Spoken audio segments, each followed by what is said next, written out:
সূরা হুদের এই অংশে আমরা শুনে আসছি নূহ আলাইহিস সালামের ইতিহাস। গত সপ্তাহে আপনারা শুনেছেন নূহ আলাইহিস সালামের কওমকে তিনি ৯৫০ বছর দাওয়াত দেওয়ার পরেও তাদের মধ্যে কোনো পরিবর্তনের লক্ষণ নেই। উপহাস টিটকারি থেকে শুরু করে তারা তাদের কানগুলোকে দুই হাত দিয়ে অথবা কাপড় মুড়ি দিয়ে বন্ধ করে রাখে যাতে কোনো কথা শুনতে না হয়। এক পর্যায়ে তিনি তাদের সীমা লঙ্ঘন চূড়ান্ত পর্যায়ে গেলে তিনি আল্লাহ তাআলার কাছে ফরিয়াদ করলেন, আল্লাহ তাআলা যেন তাদেরকে সমুচিত শিক্ষা দান করেন। আল্লাহ তাআলা ওনাকে হুকুম করলেন কিস্তি বানানোর জন্য, জাহাজ তৈরি করার জন্য। শুকনার উপরে তিনি জাহাজ বানাচ্ছেন, বিশাল জাহাজ। তারা এটা নিয়ে উপহাস করলো। এক পর্যায়ে আল্লাহ তাআলা বলে দিলেন সময় ঘনিয়ে গেছে, যখন চুলার ভেতর থেকে পানি উঠবে তখন মনে করবে যে এই মহাপ্লাবন শুরু হয়ে যাচ্ছে, আর দেরি না করে তোমার লোকজন নিয়ে কিস্তিতে উঠে যাবে। সেই সময়টা এসে গেল। এসে যাওয়ার পরে তিনি খবর পৌঁছিয়ে দিলেন। সবাইকে নোটিশ দেওয়া ছিল যে সময় খুব কাছাকাছি এসে গেছে, এনি টাইম তোমরা রেডি থাকবা। পানি চুলা থেকে বের হওয়া শুরু করলে শুধু ওনার ঘরেই পানি চুলা থেকে বের হয়নি, মোমেনদের সবার ঘর থেকে অন্যান্য জায়গা থেকেও শুরু হয়েছে। তো মোমেনরা তো আগেই বলা আছে এই লক্ষণ আসবে, তখন তোমরা আর দেরি না করে ঘর বাড়ি থেকে মোমেনরা সবাই চলে আসো, কিস্তিতে উঠে যাও। তখন তিনি উঠার সময় বললেন কাবু ফিহা বিসমিল্লাহি মাজরিহা ওয়া মুরসাহা। উঠার সময় তোমরা পড়ো এই দোয়াটা বিসমিল্লাহ, তার সঙ্গে অ্যাড করো মাজরিহা ওয়া মুরসাহা ইন্না রাব্বি লাগাফুরুর রহিম। মাজরিহা মাজরা থেকে এই নৌকাটি প্রবাহিত হবে, চলতে থাকবে, দুলতে থাকবে, পানির উপরে যাত্রা করতে থাকবে এই মাজরা। আর মুরসাহা, এবং যখন থামবে থামাটাও আল্লাহর নামেই থামবে। সে বিসমিল্লাহ দিয়ে কোনো কাজ শুরু করা, সব কাজেই বিসমিল্লাহ দিয়ে শুরু করা আমাদের খায়ের ও বরকত। তা আমাদের দেশে অনেকে ঔষধ খাওয়ার সময় বিসমিল্লাহ বলে না, ওষুধ খাওয়ার সময় বিসমিল্লাহ বলতে নাই। আউযুবিল্লাহ। আপনারা এটা শুনেছেন কেউ? সুবহানাল্লাহ, এটা কমন। আমি তো মনে করছি আমাদের এলাকায় শুধু, আমি নিজেও বলি নাই ছোটকালে। ইন্না লিল্লাহি ওয়া ইন্না ইলাইহি রাজিউন। আল্লাহু শাফি বা শাফি আল্লাহ, সুবহানাল্লাহ। তো বিসমিল্লাহ বললে মানে রোগের মধ্যে বরকত হয়ে যাবে নাকি? কি সুন্দর তাফসীর করে বসে, দেখেন তো অবস্থা, উল্টা পাল্টা কথা। ভালো করে বিসমিল্লাহ পড়ে ওষুধ খাবেন, তাই তো আল্লাহ বরকত দেবে। যে কোনো ভালো কাজেই বিসমিল্লাহ বলে শুরু করতে হবে। তো এই তোমরা বিসমিল্লাহ পড়ে উঠো, আর বিসমিল্লাহর সঙ্গে অ্যাড করো মাজরিহা ওয়া মুরসাহা। আল্লাহর নামেই এটা চলবে। আল্লাহর নামেই যখন আল্লাহ হুকুম করবেন তখন যেখানে থামার কথা, ভিড়ার কথা, নোংর করার কথা সেখানে নোংর করবে। ইন্না রাব্বি লাগাফুরুর রহিম। আমার রব নিশ্চয়ই অনেক ক্ষমাশীল এবং মেহেরবান, দয়াময়। তো এই দোয়ার সঙ্গে গাফুর এবং রাহিম কেন অ্যাড হয়েছে? এর আগে কাফেরদের প্রসঙ্গ আসছিল, যারা দুশমনী করেছে তাদেরকে আল্লাহ হালাক করে দেবেন এই খবর এসেছে। তো তারা তো আজকে আযাবের গজবে নিপতিত হবে। এখন যারা মুমিন তারা দেখবে যে সারা দুনিয়া পানির প্লাবনে ভেসে গেছে। শুধু সাধারণ বন্যা নয়, মহাপ্লাবন, পাহাড়গুলো পর্যন্ত ডুবে গেছে। কিরকম বন্যা হলে পাহাড়গুলো ডুবে যায়? এত পরিমাণ পানি হয়েছে, আর এই ছোট্ট একটি নৌকা শুধুমাত্র ভাসছে। এটা একটা বিপদের কথা। তো আল্লাহ তাআলার কাছে সবাই ক্ষমা চাইতে থাকো, আল্লাহকে ডাকতে থাকো, আল্লাহর সিফাতগুলো ধরে ডাকো। ইন্না রাব্বি লাগাফুরুর রহিম। সবাই বলো যে আমার রব নিশ্চয়ই অনেক ক্ষমা করেন এবং তিনি অনেক মেহেরবান।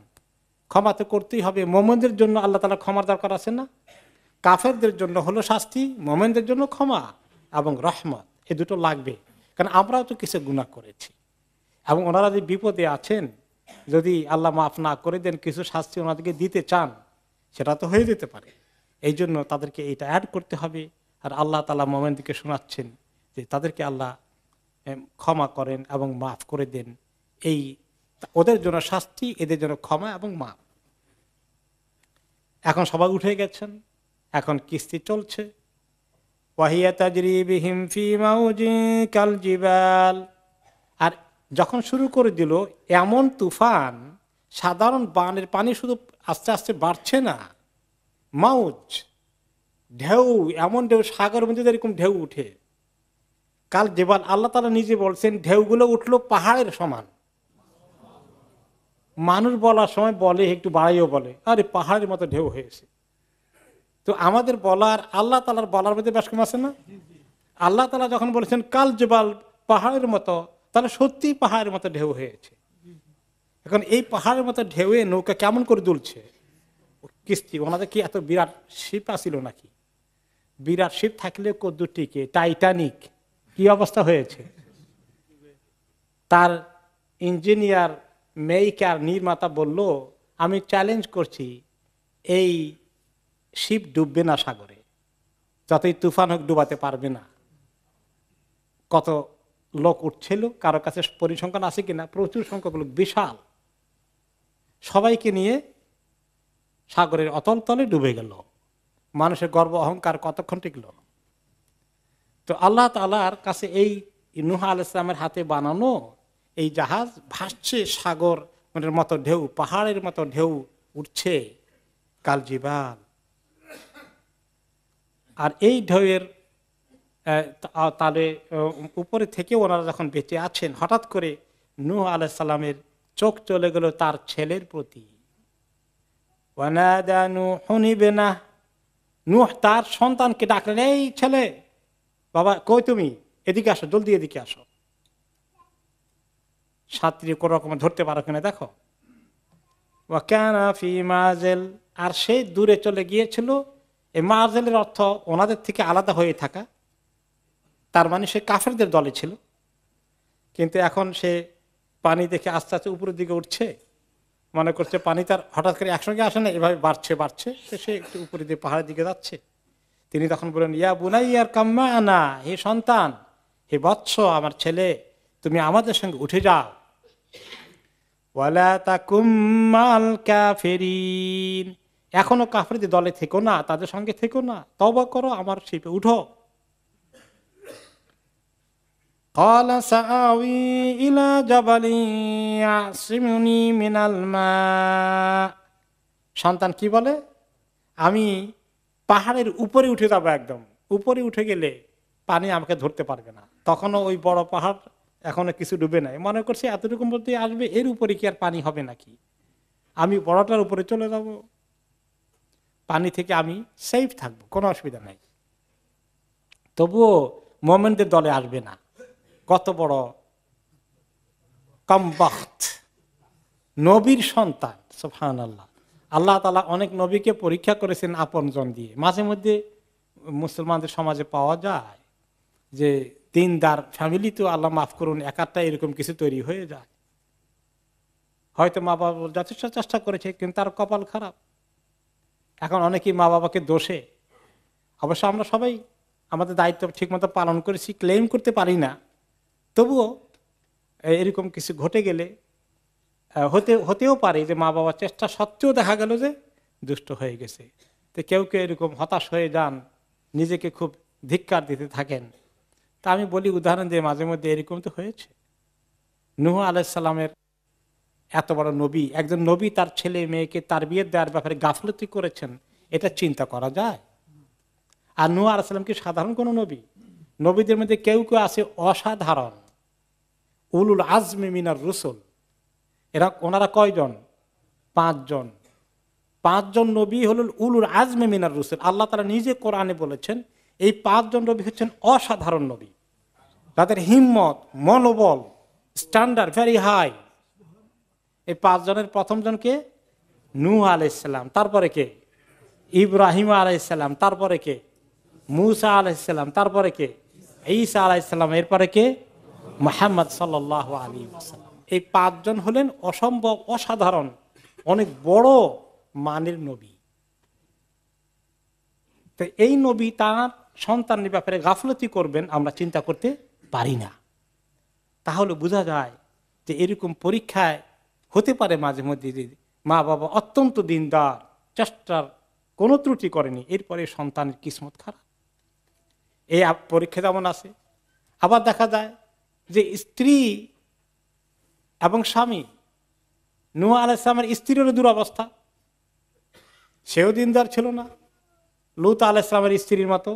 এই 2 নবী, তাদের স্ত্রীরা দিনদার না, নবীর সঙ্গে ঘর করলো, এরপরে দিনদার হতে পারলো না। কি কিসমত! আমরা এটাও বিশ্বাস করতে পারি না যে একজন নবী তার স্ত্রীকে দিনদার বানানোর জন্য চেষ্টা তদবির কম করেছেন, প্রশ্নই আসে না। এরকম যদি কেউ হয়, লোকটি বড়ই দিনদার, তার স্ত্রীর জন্য এত চেষ্টা করছে কিন্তু পারছে না, সে যদি নিজে প্রচন্ড হতাশায় না ভোগে, তার জন্য এক্সাম্পল আছে। কার মধ্যে? নূহ আলাইহিস সালামের মধ্যে এবং লূত আলাইহিস সালামের মধ্যে।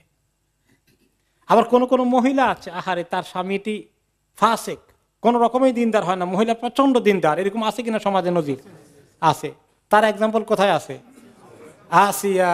মাশাআল্লাহ, সবাই ওলামা হয়ে গেছেন আল্লাহ দিলে। মাশাআল্লাহ। ফেরাউনের ঘর করলেন আসিয়া, সুবহানাল্লাহ। এরপরে ছেলে দিনদার কিন্তু বাবা দিনের ধারে কাছে নাই, ছেলেকে বড় দুশ্মনী করে, তুই এত দিনদার কেন? তারও এক্সাম্পল আছে কোথায়? ইব্রাহিম আলাইহিস সালামের মধ্যে। তাহলে সমাজে আমাদের যদি কেউ নিজেরা ত্রুটি না করে থাকি, হাত তালা ইমকান চেষ্টা করেছি, আল্লাহ তাআলা যেন এরকম পরীক্ষায় আমাদেরকে কাউকে না ফেলেন, আমিন। এরপরে যদি তার কিসমতে না জোটে, তাহলে আমাদের জন্য সান্ত্বনা আছে নবীদের জীবন থেকে নেওয়ার জন্য। তো নূহ আলাইহিস সালাম তার ছেলেকে বললেন, ইয়া বুনাইয়ার কাম্মা আনা ওয়ালা তাকুম মাআল কাফিরিন, হে সন্তান, শেষ সময়েও হয়তো উনি শুধুমাত্র ছেলেকে কাফের অবস্থায় নৌকা উঠেতে বলেন নাই, তিনি অবশ্যই তাকে তওবা করে কালিমা পড়ে উঠবে। তিনি তো জানেন কাফের জন্য অ্যাক্সেস নাই, কিন্তু তাতেও সে রাজি না। ওয়ালা তাকুম মাআল কাফিরিনে বোঝা যায় যে তিনি তাকে কুফরির থেকে ইসলামের দিকে এনে নৌকায় উঠাতে চান, এমনি না খালি পার্সিয়ালিটি, স্বজন প্রীতি করবেন, বাকি সব কাফের ডুবে মরবে, আর ওনার ছেলেটা কাফের চট করে তাকে বাঁচাই ফেলবেন, এইটাই উনি করতে পারেন না। ওয়ালা তাকুম মাআল কাফিরিন, খবরদার তুমি কাফেরদের সঙ্গে আর থেকো না, চলো না, বাবা আসো, তুমি নৌকা উঠো, তওবা করো, আল্লাহ হয়তো মাফ করবেন। সবাই তো জানেন যে আল্লাহ তাআলা ইন্নাল্লাহা ইয়াগফিরুয যুনুবা জামিয়া, আল্লাহ তাআলা সবার জন্য গুনাহ মাফ করে দেন। তো এইরকম একটা খেয়ালই তিনি বলেছেন। ছেলে উত্তর দিল, সাআওয়ি ইলা জাবালিন ইয়াসিমুনি মিনাল মা, আমি একদম পাহাড়ের উপরে উঠে যাব, সে পাহাড় আমাকে পানি থেকে নিরাপত্তা দেবে, আমি সেফ থাকবো, কোনো অসুবিধার কারণ নেই। ক্বালা লা আসিমাল ইয়াওমা মিন আমরিল্লাহি ইল্লা মার রাহিম, তখন তিনি জবাব দিলেন, আজকের যে আযাব, আল্লাহর এই হুকুম থেকে, আযাব থেকে আজকে বাঁচতে পারবে না কেউই, শুধুমাত্র যাকে আল্লাহ রহমত করেন সে ছাড়া কেউ বাঁচতে পারবে না। তুমি কি মনে করেছ কেউ বাঁচবে না আজকে? এখনো সময় আছে। ওয়াহালা বাইনাহুমাল মাউজু ফাকানা মিনাল মুগরাকিন, আর এই কথা বলতে বলতেই বিশাল এক ঢেউ আসলো। এই ঢেউয়ে পাহাড় আর তার ছেলে কোথায় চলে গেল, দুইজনের মধ্যে কাট অফ হয়ে গেল, আর শেষ। সে এখন ডুবে ডুবে মরছে, হাবুডুবু খাচ্ছে পানির মধ্যে। তখন অন্য অন্য আয়াতে কি এসেছে, নূহ আলাইহিস সালাম তখন আল্লাহ তাআলার কাছে বললেন যে আল্লাহ, আপনি যে বলেছেন, এই পরে আসতেছে, আমরা আসি। এখানেই আল্লাহ তাআলা আরেক দিকে চলে গেছেন, কনক্লুশনে চলে গেছেন। নূহ আলাইহিস সালামের কাহিনীকে, ছেলের কাহিনীকে এখানে স্টপ করে দিয়ে নৌকার চলার কথা বলছেন। وقيل يا أرض أبلعي ماءك ويا سماء أقلعي وغيض الماء وقضي الأمر واستوت على الجود وقيل بعدا للقوم الظالمين। এরপরে যেটা ঘটলো, আল্লাহ তাআলার পক্ষ থেকে বলা হলো, হে জমিন, তুমি পানিকে গিলে ফেলো, পানিকে তুমি চুষে ফেলো নিচের দিক থেকে। আর আকাশকে বলা হলো, হে আকাশ, তুমি পানিকে উঠিয়ে নাও। তো দুই দিক থেকে পানি এসেছিল, কিন্তু নিচের থেকে পানি এসেছিল, উপরের থেকে বৃষ্টি আকারে এসেছিল, দুই পানি একসঙ্গে হয়ে একাকার হয়ে গেছিল। তো আল্লাহ তাআলা বলেন যে উপরে থেকে আসছো, তুমি উপরে চলে যাও, যেগুলো নিচের থেকে আসলে জমি, তুমি সেগুলোকে আবার গিলে ফেলো, চুষে ফেলো। এভাবে পানি আবার চলে গেল।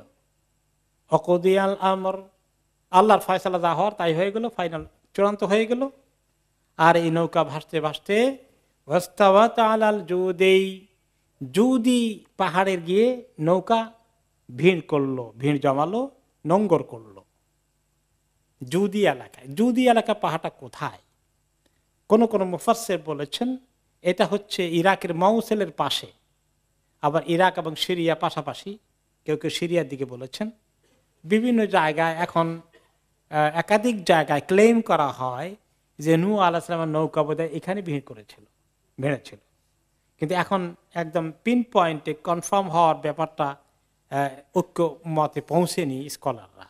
সেগুলা আমাদের জন্য বড় জরুরি বিষয় না। কোন জায়গায় তার ভগ্নাবশেষ আছে, কিছু নৌকার তক্তা টক্তা পাওয়া যায়, কেউ মনে করে এইখানেই ছিল, এইটাই বোধহয় নূহ আলাইহিস সালামের নৌকার তক্তা, কেউ মনে করে ওখানে। এরকম 3-4 জায়গায় দাবি করা হয়েছে। যেরকম অনেকেই আসহাবুল কাহফে যান, জর্ডানে গেলে মৃত সাগর, ডেড সি যেতে আম্মানের পরে এক জায়গায় বলা হয়, ক্লেম করা হয় যে আসহাবুল কাহফ এইখানে আছে। এবং সেখানে আমরা যারা গিয়েছেন, আমারও যাওয়ার সুযোগ হয়েছিল ওমরা করার পথে, জর্ডানে ব্রেক করলে এটা সুযোগ নেওয়া যায়। তো একটা গুহার মতো আছে ওইখানে, ওইটা নাকি আসহাবে কাফের গুহা ক্লেম করা হয়, এটা বলা হয়। এবং সেখানে দেখা গেল যে একটা এই কাঁচের বক্সের কফিনের মতো বানিয়ে এর ভিতরে হাড্ডি গুড্ডি অনেকগুলো রাখা আছে। এগুলো আসহাবে কাফের লোকদের হাড্ডি নাকি। তো এই সমস্ত ওগুলো টুরিস্টদের ভালো বিজনেস হয়েছে, ট্যুরিজম কেন্দ্রিক। ওরা খুব এগুলাকে কায়দা করে ক্লেম করে। তো এগুলো কোনোটাই হয়তোবা এত অথেন্টিক না হতে 2-3 জায়গায় আসহাবে কাফ আছে বলে কয়েক জায়গা থেকে ক্লেম এসেছে। যেটাই হোক, যেখানেই হোক, কিন্তু কোরআন যেটা বলেছে যে এটা এক পর্যায়ে ভেঙে গেল। ভেঙে যাওয়ার পরে তখন আল্লাহ তাআলা বলে দিলেন, ওয়াকিলা বু'দান লিল কওমিজ জালিমিন, যারা জালিম, সীমা লঙ্ঘনকারী, যারা আল্লাহর বিরুদ্ধে দুশমনী করেছিল, তাদের জন্য তোমরা দূর হয়ে যাও, দুর্ভাগা ওই লোকগুলো যারা জুলুমের পথ বেছে নিয়েছিল, আল্লাহর প্রতি ঈমান যারা আনলো না। এইভাবে করে আল্লাহ তাআলা তাদেরকে শাস্তি দিয়ে ফেললেন এবং কনক্লুশন ঘটে গেল, তারা শেষ হয়ে গেল। এখন নূহ আলাইহিস সালাম যে মাঝখানে তার ছেলেকে ডেকেছিলেন, সেই কথা আবার আল্লাহ তাআলা এখন কন্টিনিউ করছেন পরবর্তী আয়াতে। ওয়ানাদা নূহুর রাব্বাহু ফাকালা রাব্বি ইন্না ইবনী মিন আহলি ওয়া ইন্না ওয়াদাকাল হক। নূহ আলাইহিস সালাম যখন দেখেন ছেলে এখন হাবুডুবু খাচ্ছে, পানিতে ডুবে মরবে এখন, তখন তিনি বললেন, আল্লাহ, এই ছেলে তো আমার আহলের অন্তর্ভুক্ত, আমার পরিবারের লোক, আর আপনার ওয়াদা তো হক। আপনি বলেছিলেন যে সবাই ডুবে মরবে আপনার আহাল ছাড়া। এখন এই তো আমার আহাল, আমার পরিবারের সদস্য, আপনি তা ওয়াদা করেছিলেন, আল্লাহ তাকে বাঁচিয়ে দিবেন নাকি? বাঁচিয়ে দিলে হয়তো বাসে একটু তওবা করলো, ঈমান আনলো, তিনি এখনো মনে মনে এই আশাটা রেখেছে। আল্লাহ চাইলে তো পারেন, আল্লাহ চাইলে তো হেদায়েত দিতেও পারেন। তারপরে উনি অবশ্য একতরফা আবদার করেন নাই, বলেছেন আপনি অবশ্য সবচেয়ে বড় জ্ঞানী, আপনি সবচেয়ে বড় বিচক্ষণ। আল্লাহর উপরে কিছু ছেড়েও দিয়েছেন, পুরোই নিজে বলেন যে আল্লাহ তাকে বাঁচাতেই হবে, কিন্তু একটু আবদার করেছেন পোলাইটলি। আল্লাহ তাআলা জবাব দিলেন, قال يا نوح إنه ليس من أهلك إنه عمل غير صالح। আল্লাহ তাআলা বলেন, হে নূহ, সে তো তোমার আহাল নয়, তোমার আহাল হবে মুমিনগণ। যদি সে কাফের হয়ে যায়, সে আর তোমার আহাল থাকতে পারে না। স্বাভাবিকভাবেই সন্তান যদি দিন ছেড়ে দেয়, তাহলে ওই সন্তান আর বাপের ওয়ারিশ হয়, বাপ মায়ের। কোন মুসলিম ছেলে, আল্লাহ মাফ করুন, বা মেয়ে যদি সে বেদিন হয়ে যায়, ইসলাম ছেড়ে দিয়ে অন্য কোনো ধর্মের দিকে চলে যায়, অথবা নাস্তিক হয়ে যায়, বলে আমি মুসলিম না, তাহলে সে আর তার বাবার ওয়ারিশ থাকে না। তো সে তো তোমার আহল থাকতে পারে না। তুমি কেন এখনো তাকে আহল বলে ক্লেম করছো? ইন্নাহু আমালুন গায়রু সালেহ, এটি হচ্ছে একটি ভালো কাজ নয়। এখন আমালুন গায়রু সালেহ, আমল মানে কর্ম, আমল মানে কাজ, আর বাংলায় আমরা আমল বুঝি। ভালো আমল, মন্দ আমল। এখন এই আমল বলতে কাকে কি বোঝানো হয়েছে? আমল বলতে যে কাজ যদি হয়, যে আপনি যে এই দরখাস্তটা দিলেন, এই দরখাস্তটা ভালো দরখাস্ত দেন নাই, আল্লাহ তাআলা ওনাকে কিছুটা তিরস্কার করলেন, যে এই আমলটা আপনার কাছ থেকে আশা করা হয় নাই। কারণ আযাব এসে গেলে তখন আর আল্লাহ আযাবকে আটকান না, তাদেরকে শেষ করে দেন, তাই না? সমস্ত নবীদের জমানায় তাই হয়েছে। ফেরআউন ঈমান আনতে চেয়েছে না, আল্লাহ তাআলা কি কবুল করেছেন? নো। তাহলে এখন তো সে আযাবে পড়ে গেছে, তুমি এখন কি করি তার ঈমান আশা করতে পারো? আর সেদিন তুমি আমার কাছে দোয়া করতে পারো, চাইতে পারো। কাজে তোমার এই কাজটা নেক আমল হয় নাই। দোয়া করা তো নেক আমল, আল্লাহর কাছে কিছু চাইলে তো দোয়া হয়ে যায়, সেটা তো নেক আমল। তোমার এটা নেক আমল হয় নাই। তাহলে এটা ওনার আমলটা এটাকে ইঙ্গিত করা হয়েছে, এই কাজটা করা উনি ঠিক হয় নাই, আল্লাহ তাআলা ওনাকে তিরস্কার করলেন। আবার কোন কোন মুফাসসির বলেছেন আমল অর্থ হচ্ছে কর্ম, সন্তান সন্ততি আমাদের কর্ম, এটাও আমাদের আমল অনেকটা। এই ক্ষেত্রে সন্তানকে বোঝানো হয়েছে, এই সন্তানটা তোমার গায়রু সালেহ, এটা নেক সন্তান না, ভালো সন্তান না, এর জন্য তোমার মনে দয়া মায়া রেখে লাভ নাই, সে তো কাফের, আল্লাহর দুশমন। তাহলে আমলুন গায়রু সালেহ, এই আমল বলতে ছেলে সন্তান, এইটা বোঝানো হয়েছে। যাই দুটাই আলটিমেট মাকসুদ তো একই, যে তার ব্যাপারে আল্লাহ তাআলা কোনো কনসিডারেশন নাই। ফালা তাসআলনি মা লাইসা লাকা বিহি ইলম, কাজেই সাবধান, তুমি তোমার যেটার জ্ঞান নাই যতটুকুন, এইরকম তুমি না জেনে আমার কাছে খামাকা দরখাস্ত দিও না। তোমার যদি জানা না থাকে আযাব এসে গেলে আর দোয়া করা যায় না, সেটা না জানার কারণে মাফ হবে। না জেনে তুমি এই আবদার করা ঠিক হয়নি। তুমি আমাকে জিজ্ঞেস করতে যে আল্লাহ আপনার পারমিশন আছে, আপনার কাছে আমি কি দরখাস্ত দিতে পারবো? ইন্নী আইযুকা আন তাকুনা মিনাল জাহিলিন, আমি তোমাকে নসিহত করছি, তুমি আমার সঙ্গে মূর্খের মতো কোনো আবদার করে বসো না। মূর্খের মতো কথা বলো না আমার সাথে। তিরস্কার করেছেন আল্লাহ তাআলা। নূহ আলাইহিস সালাম রিয়ালাইজ করছেন আল্লাহর কাছে এই দরখাস্তটা দেওয়াটা রাইট সময় হয়নি। তিনি এখন আল্লাহর কাছে ক্ষমা চাচ্ছেন। ক্বালা রাব্বি ইন্নী আউযু বিকা আন আসআলাকা মা লাইসা লি বিহি ইলম, আল্লাহ আমি আপনার কাছে পানা চাই, আশ্রয় চাই, যে আমি এমন বিষয়ে কথা বলে ফেলেছি যেটা আমার আসলে জ্ঞান ছিল না, আমি এটা রাইট কাজ করিনি, আমি রিয়ালাইজ করছি আল্লাহ। ওয়া ইল্লা তাগফির লি ওয়া তারহামনি আকুম মিনাল খাসিরিন, হে আল্লাহ আমার এই কাজটি যদি আপনার কাছে অপছন্দ হয়ে থাকে, ঠিক হয় না, আমি রিয়ালাইজ করেছি, তাহলে আল্লাহ আপনি মেহেরবানি আমাকে ক্ষমা করে দেন। আপনি যদি আমাকে মাফ না করে দেন, রহমত না করেন, তাহলে তো আল্লাহ আমি ধ্বংস হয়ে যাব, ক্ষতিগ্রস্ত হয়ে যাব। সঙ্গে সঙ্গে রিয়েলাইজ করেছেন নূহ আলাইহিস সালাম। আর ওই তার সন্তানের মায়া তাকে আর এক কদমও আগাতে দেয়নি, ওনার মিস্টেক হয়েছে, তিনি রিয়েলাইজ করেছেন। নবীদের ক্ষেত্রে বলা হয়, মেজরিটি ওলামায়ে কেরাম একমত, নবীরা গুনাহ করেন না, কিন্তু ভুল হতে পারে। মানুষ মাত্রই ভুল হয়, নবী হলেও ভুল হতে পারে। এই জন্য প্রায় নবীকে এবং স্বয়ং নবী করিম সাল্লাল্লাহু আলাইহি ওয়াসাল্লামকে আল্লাহ তাআলা তিরস্কার করেছেন। আবাসা ওয়া তাওয়াল্লা আন জাআহুল আমা, ওই যে একটা অন্ধ আসছিল আব্দুল্লাহ ইবনে উম্মে মাকতুম, ওনার সঙ্গে কথা বলতে, মাসালা জিজ্ঞাসা করতে, উনি তাকে দেখে চেহারাটাকে ঘুরাই ফেলেন, একটু বিরক্ত হলেন।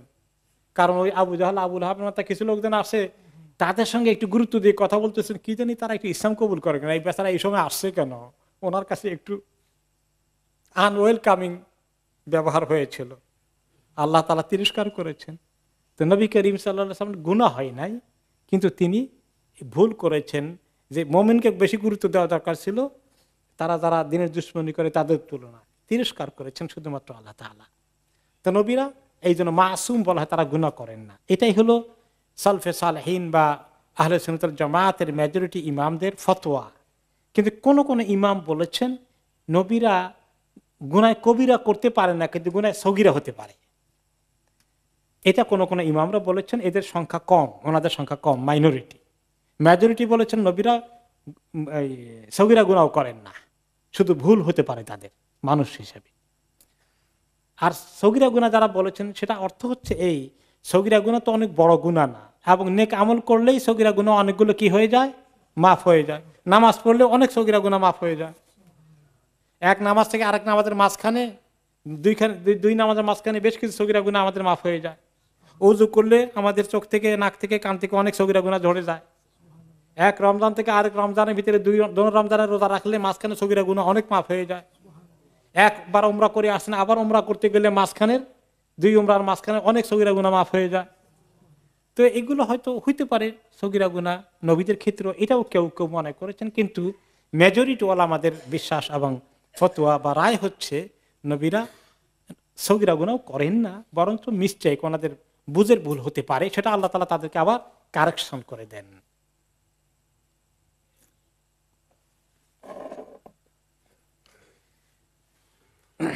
قال رب إني أعوذ بك أن أسألك ما ليس لي به علم وإلا تغفر لي وترحمني أكن من الخاسرين। তিনি বলেন যে আল্লাহ, আমি আপনার কাছে পানা চাই এমন কিছু থেকে আবদার করতে চাইতে যে বিষয়ে আমার আসলেই কোনো জ্ঞান নেই, আর আপনি যদি আমাকে ক্ষমা না করে দেন, মাফ না করেন, তাহলে আমি ক্ষতিগ্রস্ত হয়ে যাব।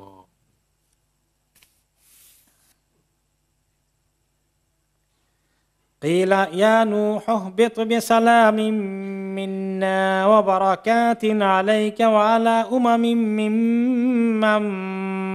معك। বলা হলো আল্লাহর পক্ষ থেকে, ইয়া নূহ, নৌকাতে থেমে গেছে জুদি পাহাড়ের সঙ্গে, এখন নেমে যান, ইহবিত বিসালামিন মিন্না, আপনি নেমে যান নৌকা থেকে, জমিনে অবতরণ করেন, আমাদের পক্ষ থেকে নিরাপত্তার খবর আছে আপনার জন্য। দুশ্মন সব শেষ, এখন আপনি একদম নিরাপদ আছেন। আর এত কিয়ামত হয়ে গেলেও আপনার লাইফটা খুব মিজারেবল হবে না, নিরাপত্তার সাথেই আপনি দুনিয়াতে বসবাস করতে পারবেন। দুনিয়াটাকে একেবারে ধ্বংস করে দেয়নি আমি, আপনার জন্য স্টিল নিরাপত্তা আছে। এবং ওয়ালা উমামিন মিম্মান মাক, আর আপনার সঙ্গে যারা আছে তারা সবাইকে বারাকাতিন আলাইকা, আপনার জন্য সালাম এবং বারাকাত, অনেক বরকত দেব আপনাকে আমি, এবং আপনার সঙ্গে যে সমস্ত উম্মত গুলো আছে সবাইকে বরকত দেব। উম্মত বলতে ওনার উম্মত তো এক বচন, উমাম মানে হলো বহু বচন, ওনার সঙ্গে অনেক উম্মত আছে, যত পশু পাখি আছে এগুলোও উম্মত।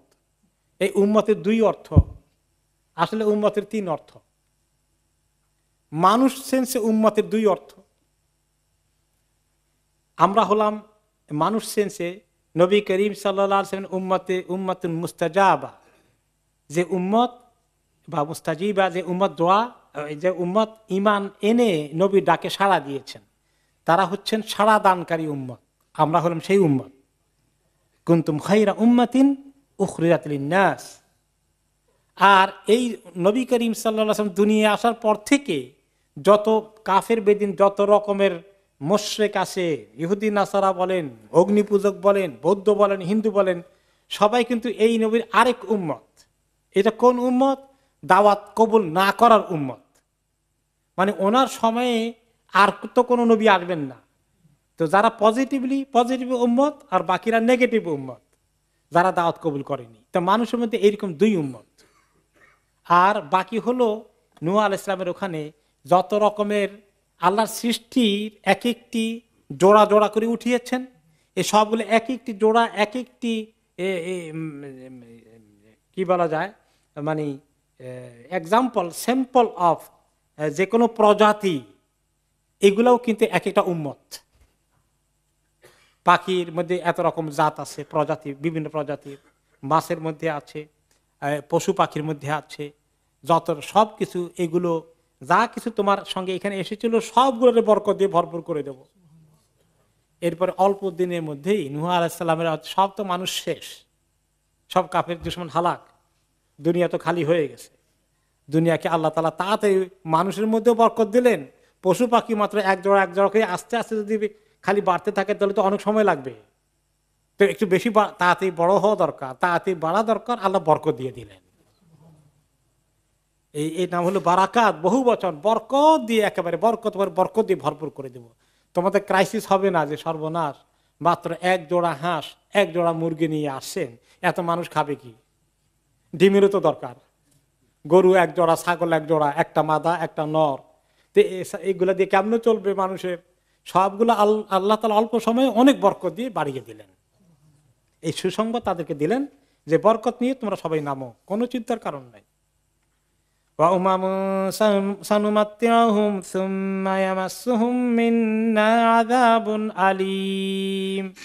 আর এই যে তোমার সঙ্গে যারা এভাবে যাবে, বিশেষ করে মানুষ উম্মত গুলো যারা, সবাইকে এই মেসেজ দিয়ে দিয়ে সবাই যেন ভালো করে সাবধানে থাকে।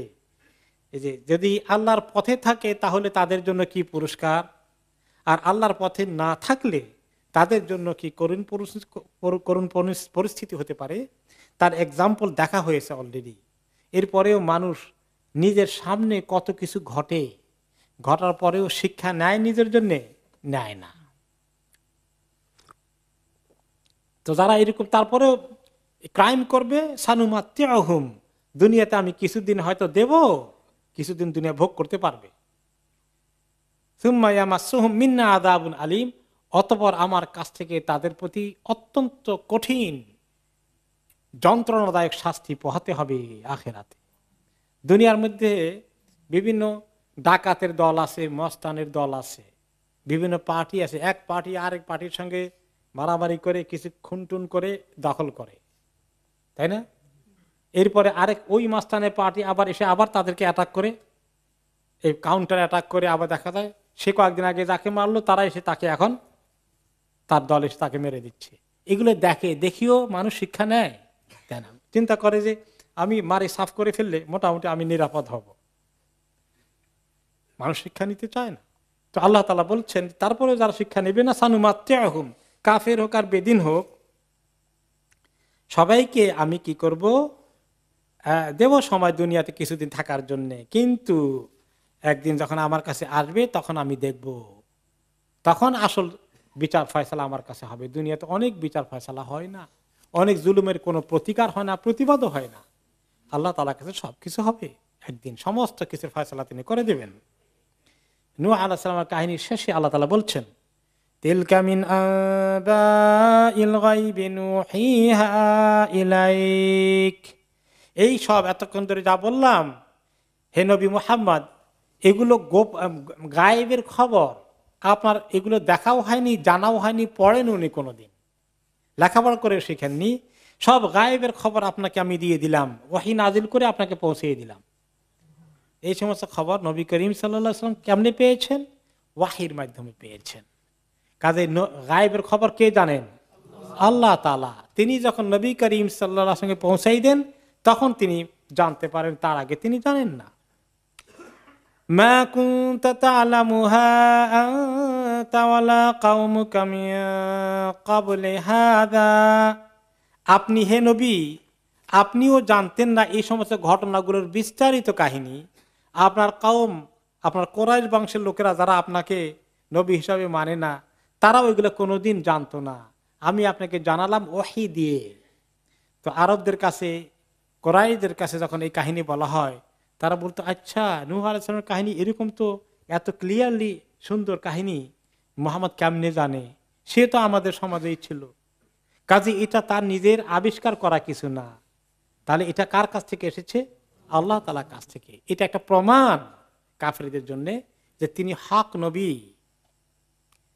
আপনি তারপরেও তারা আপনাকে বিশ্বাস করে না, ফাসবের, বিশ্বাস না করলে, দুশমনি করলে আপনি সবর করতে থাকুন, সবর করেন। ইন্নাল আকিবাতা লিল মুত্তাকিন, আর শেষ ফল মুত্তাকিদের জন্যই, শেষ ফল মুত্তাকিদের জন্য। তাহলে পরিণাম ফল মুত্তাকিদের জন্য। দুনিয়ার মধ্যে হক এবং বাতিল, মুমিন এবং কাফেরদের মধ্যে যে সমস্ত দ্বন্দ্ব সংঘাতগুলো হয়, কোনো কোনো ক্ষেত্রে কখনো মুমিনরা ভালো পজিশনে বিজয় লাভ করেন, কোনো কোনো সময় তারা পরাজিত হন এবং তারা ক্ষতিগ্রস্ত হন, যেটা মাঝে মধ্যে আমরা দেখি। কিন্তু শেষ ফল কাদের জন্যে? মুত্তাকিদের জন্য। দুনিয়ার হিসাব নিকাশ এ তো যে কোনো মুহূর্তে শেষ হয়ে যেতে পারে, কিন্তু আসল হিসাব নিকাশিতে যখন হাজিরা দেবে তখন পরিণাম ফল কার পক্ষে যাবে? মুত্তাকিদের জন্য থাকবে। নবী করিম সাল্লাল্লাহু আলাইহি ওয়াসাল্লামকে আল্লাহ তাআলা এই প্রসঙ্গে এই সান্ত্বনা দিচ্ছেন। ওনার সঙ্গে যারা মুমিনগণ আছেন তাদেরকেও সান্ত্বনা দিচ্ছেন। মক্কি জিন্দেগিতে ওনারা কি রকম পরিস্থিতি মোকাবিলা করেছেন। অবশ্য পরবর্তী পর্যায়ে আল্লাহ তাআলা ওনাদের জন্য দুনিয়াতেও সুন্দর পরিণাম দিয়েছেন। মক্কা বিজয় হয়েছে, কাফেররা সবাই তখন ইসলাম কবুল করতে বাধ্য হয়েছে বা কবুল করতে এসেছে। নবী করিম সাল্লাল্লাহু আলাইহি ওয়াসাল্লামকে আল্লাহ তাআলা সমস্ত নবীদের কাহিনীগুলো শোনাচ্ছেন। উনি যেন বুঝতে পারেন সব নবীদেরকে এইভাবে কষ্ট দেওয়া হয়েছে, দাওয়াতের কাজ সহজ না। তার সঙ্গে যারা মুসলিম আছেন তারাও যেন বুঝেন যে ইসলামের পথে থাকলে দুনিয়ার মানুষ সবাই ওয়েলকাম করে না, বরঞ্চ দুশ্মনী করে। এই অবস্থায় টিকে থাকতে হবে আল্লাহর পথে আখিরাতে নাজাতের জন্য। আর শুধু ওনার সঙ্গী যারা সাহাবী ছিলেন তারা না, যুগে যুগে এই পরীক্ষা কষ্ট দিনের কারণে বিভিন্ন সময় হতে পারে। মুমিনদেরকে পরিস্থিতি কঠিন হলেও আল্লাহর পথে টিকে থাকতে হবে। এই অবস্থাতেই দিনের কাজও চালিয়ে যেতে হবে। কুনতুম খায়রা উম্মাতিন উখরিজাত লিন-নাস, দাওয়াতি কাজ ও করে যেতে হবে সবার জন্য। এখানে আল্লাহ তাআলা মেসেজ দিয়েছেন। এরপরে আল্লাহ তাআলা যাচ্ছেন অন্য আরেকজন নবীর কাছে। তিনি হচ্ছেন হুদ আলাইহিস সালাম, যার নামে এই সূরাটার নামকরণ করা হয়েছে। ওনার খবর এখন আসছে। ওয়া ইলা আদিন আখাহুম হুদা ক্বালা ইয়া কওমি ইবুদুল্লাহা মা লাকুম মিন ইলাহিন গায়রুহু ইন আনতুম ইল্লা মুফতারুন। নূহ আলাইহিস সালামের কাহিনীর পরে আরেকটি কাহিনী, হে আদের কাহিনী। আদ জাতির কাছে এসেছিল একজন নবী, তাদেরই ভাই, তাদেরই একজন, তাদের ভাই হচ্ছেন হুদ। তার মানে ওই কওম থেকেই একজন। লোকেরা বলে না ভাইরা আমার, ওই এরকম ভাই আর কি, তোমাদেরই তো এক ভাই, তোমাদের কওম থেকে আসা হুদ। আরেক জায়গা থেকে যদি পাঠাতাম তাহলে বলতা যে উনি তো আমাদের নিজেদের লোক না, আরেক জাতি, আমাদের নিজেদের লোক না, তোমাদের বংশ কবিলার থেকে আসা লোক। ক্বালা ইয়া কওমি ইবুদুল্লাহা মা লাকুম মিন ইলাহিন গায়রুহু। তিনি আহ্বান করলেন তার জাতিকে, হে আমার কওম, হে আমার জাতি, হে আমার জনতা, উবুদুল্লাহ, আল্লাহর ইবাদত করো শুধুমাত্র, বিভিন্ন মূর্তির ইবাদত বাদ দাও। মা লাকুম মিন ইলাহিন গায়রুহু, আল্লাহ ছাড়া তোমাদের সত্যিকার কোনো মাবুদ নেই। মাবুদ হওয়ার উপযুক্ত একজন মাত্র, তিনি আল্লাহ। ইন আনতুম ইল্লা মুফতারুন, তোমরা এই যে বিভিন্ন মূর্তি বানিয়ে পূজা করো, মাবুদ বানিয়ে নিয়েছো, এগুলো সমস্ত মন গড়া ভিত্তিহীন কাল্পনিক কথা, সবগুলো অসত্য কথা। কোনো মাবুদের কোনো সন্তান পৃথিবীতে নাই আল্লাহ ছাড়া। ইয়া কওমি লা আসআলুকুম আলাইহি আজরা ইন আজরিয়া ইল্লা আলাল্লাযী ফাতারানি আফালা তাকিলুন। হে আমার জাতি, আমি তোমাদের কাছে এই দাওয়াতি কাজের বিনিময়ে কোনো পারিশ্রমিক চাই না, পয়সা চাই না, বেতন চাই না, কিচ্ছু চাই না। আমাকে উপহার, উপঢৌকন, গিফট, হাদিয়া, তোহফা দিয়ে ভর্তি করে দিতে হবে, ট্যাক্স দিতে হবে, দাওয়াত কবুল করলে ফি দেওয়া লাগবে, এমন কিছু না, সব ফ্রি। আমি চাই কিছু, কার কাছে চাই? আল্লাহর কাছে। আমাকে আসল এর বিনিময় যিনি দেবেন, যার কাছে আমি চাই, তিনি কে? আল্লাহ তাআলা। আল্লাহর উদ্দেশ্যে তোমাদেরকে ডাকছি, আল্লাহর ওয়াস্তে। যিনি আমাকে সৃষ্টি করেছেন তার কাছে আমার পাওনা আমি ইন্তজার করব ইনশাআল্লাহ। আফালা তাকিলুন, তোমরা কি জ্ঞান খরচ করো না, বিবেক খরচ করো না? আমি কি তোমাদেরকে এমন অন্যায় কোনো কথা বলছি? আমি তো হক কথাই বলছি। তোমাদের মাবুদগুলোর পিছনে কোনো দলিল প্রমাণ আছে, এরা মাবুদ হওয়ার কোনো এভিডেন্স আছে? জ্ঞান কেন খরচ করো না? মানুষ হয়ে নিজের হাতে বানানো মূর্তির কাছে, সুবহানাল্লাহ, কিভাবে তুমি চাও আহারে মূর্তি তুমি আমার উপকার করো? নিজের হাতে বানালো, খড় দিয়ে বানায়, মাটি দিয়ে বানায়, পাথর দিয়ে বানায়, সুন্দর করে কাটে কাটে বানায়, বানানোর পরে বলে আমার একটু হেল্প করো। আফালা তাকিলুন, একটু জ্ঞান খরচ করো না? এটাই বড় আশ্চর্য। দুনিয়া, মানুষের যে দুনিয়ার মধ্যে সবচেয়ে বুদ্ধিমান সৃষ্টি আল্লাহ তাআলা, সবচেয়ে সম্মানের সৃষ্টি, সে আল্লাহর এমন একটা মাখলুকের কাছে গিয়ে মাথা নত করে, পাথরের কাছে গিয়ে। একটা বড় গাছ দেখলে, এই বড় বট গাছ, এটা বড় মাবুদ, সূর্য মাবুদ, চন্দ্র মাবুদ। তোমার শান তো আল্লাহর কাছে চন্দ্র সূর্যের থেকেও বেশি। তোমাকে আল্লাহ এত উপরে উঠিয়েছেন, তোমার মাথাকে তুমি আল্লাহ ছাড়া কারো কাছে নত করো না, তুমি মাখলুকের কাছে নত করো। হ্যাঁ, এরকম করো। তো এই আকল খরচ করো, মানুষ বিবেক খরচ করো। ওয়া কওমি ইস্তাগফিরু রাব্বাকুম সুম্মা তুবু ইলাইহি। হে আমার কওম, এই এতদিন যা উল্টা পাল্টা করেছো, এখন এগুলো ছেড়ে দিয়ে আল্লাহর কাছে ক্ষমা চাও, ইস্তেগফার করো, আল্লাহ যেন তোমাদেরকে মাফ করে দেন। সুম্মা তুবু ইলাইহি, অথবা আল্লাহর কাছে তওবা করো, ইস্তেগফার করো আর তওবা করো। অনেকে জিজ্ঞাসা করেন ইস্তেগফারের মধ্যে তওবার মধ্যে পার্থক্য কি? আমরা অনেকবার বলেছি, ইস্তেগফার হলো ওই কথাটা উচ্চারণ করো যে আল্লাহ আমি গুনাহ মাফ চাই, আল্লাহ আপনি আমার গুনাহ মাফ করে দেন। এই কথাগুলো বলা, রাব্বিগফিরলি ওয়া তুব আলাইয়া, আল্লাহুম্মা ইন্নী আস্তাগফিরুকা ওয়া আতুবু ইলাইক, এই কথাগুলো হচ্ছে ইস্তেগফার। আর তওবা হচ্ছে একটা পরিপূর্ণ বিষয়, যে যেখানে ইস্তেগফার আছে, যেখানে লজ্জিত হওয়া আছে, অনুতপ্ত হওয়া আছে, যেখানে চোখের পানি ফেলা আছে, যেখানে গুনাহ দেখলে ঘৃণা মনে সৃষ্টি হয়, যেখানে আগামীতে করব না এরকম তওবা আছে। একটা পরিপূর্ণ কনসেপ্ট হচ্ছে তওবা। আর ইস্তেগফার হচ্ছে ওই এই তওবার অংশ, যে আল্লাহ আমাকে মাফ করে দেন, আমি গুনাহ করে ফেলেছি। তাই কথা বলাটা, গুনাহ মাফ চাওয়াটা হচ্ছে ইস্তেগফার, আর হোল প্রসেসটা হচ্ছে তওবা। তোমরা ইস্তেগফার করো, তওবা করো, এই জন্য তওবা ইস্তেগফার পাশাপাশি আসে। হ্যাঁ, আল্লাহ তাআলা বলেন ইয়া কওমি ইস্তাগফিরু রাব্বাকুম সুম্মা তুবু ইলাইহি। হে আমার কওম, তোমাদের রবের কাছে গুনাহ মাফ চাও, অথবা তার কাছে তওবা করো, সিনসিয়ার তওবা করো, পরিপূর্ণভাবে তওবা করো। করলে কি হবে জানো? কি ফায়দা তোমাদের জন্য দুনিয়াতেও আছে। ইউরসিলিস সামাআ আলাইকুম মিদরারা ওয়া ইয়াজিদকুম কুওয়াতান ইলা কুওয়াতিকুম। ওই নূহ আলাইহিস সালামের মতো যদি তওবা ইস্তেগফার করো, তাহলে ঈমানও আনতে হবে। ঈমান না আনলে কি তওবা ইস্তেগফার করে নাকি? এগুলো যদি করো, তাহলে আসমান থেকে আল্লাহ তাআলা তোমাদের জন্য মিদরারা, অনেক পানি বর্ষণ করবেন, সুন্দর করে বৃষ্টি দিবেন, ফুলে ফসলে তোমাদের ক্ষেত সুশোভিত হয়ে যাবে। ওয়া ইয়াজিদকুম কুওয়াতান ইলা কুওয়াতিকুম, তোমাদের শক্তি, তোমাদের সুযোগ সুবিধাগুলোকে আল্লাহ তাআলা আরো বাড়িয়ে দিবেন।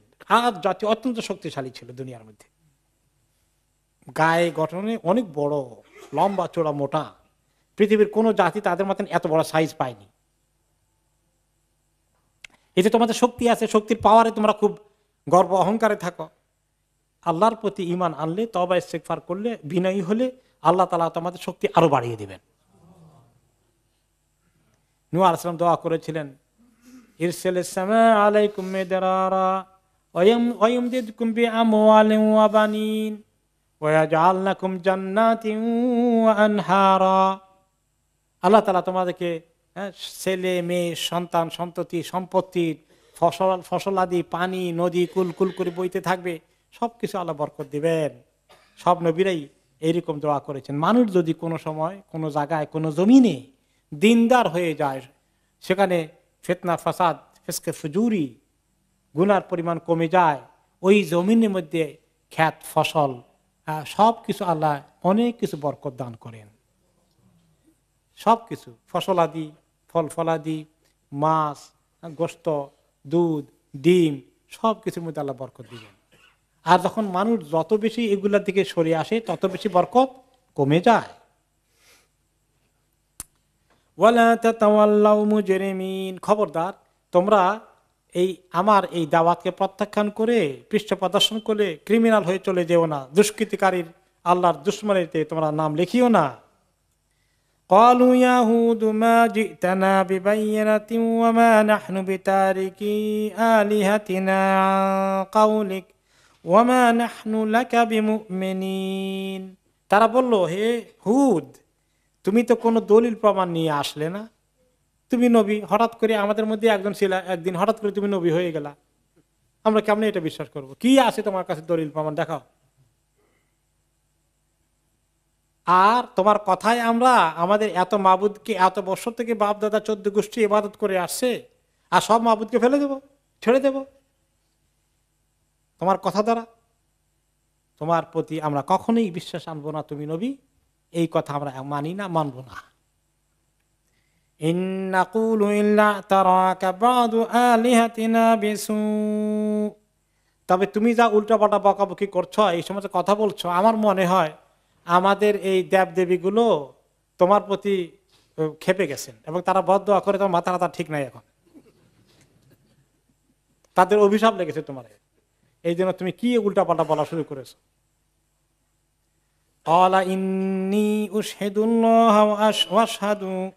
আমি আল্লাহকে সাক্ষী রেখে বলছি, তোমরা সাক্ষী থাকো, আন্নী বারিউম মিম্মা তুশরিকুনা মিন দুনি, তোমরা আল্লাহ ছাড়া যে সমস্ত মাবুদের মূর্তিগুলোর পূজা করো, এগুলোর থেকে আমি একদম মুখ ফিরিয়ে নিলাম।